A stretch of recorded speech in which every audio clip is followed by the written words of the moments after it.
J'ai vu une série super intéressante qui s'appelle The Painkiller, que je recommande tout le monde d'aller le voir sur Netflix. La série raconte une histoire vraie qui s'est passée il y a quelques années aux États-Unis, où est-ce qu'il y a des centaines de milliers de gens qui sont morts à cause qu'une compagnie pharmaceutique a voulu s'enrichir. La compagnie pharmaceutique a voulu voir qu'est-ce que les gens veulent le plus. Premièrement, ils veulent éviter la douleur lorsqu'ils ressentent une douleur, et deuxièmement, ils veulent avoir le plaisir. Alors, ce qu'ils ont fait, c'est qu'ils ont fait un médicament qui s'appelle l'oxycodone et d'autres gens, il y a un dérivé qui s'appelle la codéine. Que ça fait en sorte que lorsque tu as mal quelque part, ça enlève la douleur et tu reçois un high, tu reçois un plaisir. Et qu'est-ce que ça fait? C'est que c'est très, très, très addictif. Alors, ce qui, dans la série, justement, il montre comment la compagnie pharmaceutique, ils ont réussi à être approuvés par la FDA, qui savait que c'est très dangereux, ce médicament est très addictif. Comment est-ce qu'ils ont réussi leur aspect marketing pour pousser ce médicament pour que les médecins puissent le vendre et augmenter leurs revenus?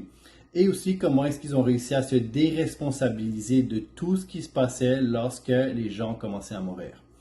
Et c'est là où est-ce que ça m'a rappelé justement quelque chose que j'avais lu dans un livre de Tony Robbins, que la troisième cause de mort la plus élevée, c'est l'iatrogène. Mais c'est quoi l'iatrogène? C'est un mot que personne connaît. C'est justement fait exprès pour pas que les gens sachent c'est quoi l'iatrogène. L'iatrogène, c'est une cause mortelle liée soit par un médecin, soit par un hôpital, ou soit par une prescription qui n'était pas adéquate. Alors la troisième cause de mort la plus élevée, c'est à cause d'une erreur médicale. C'est pour ça que c'est super important de faire ces recherches. Lorsque vous recevez une prescription, allez voir 2, 3 spécialistes pour avoir le cœur net si c'est la bonne chose que vous êtes en train de faire.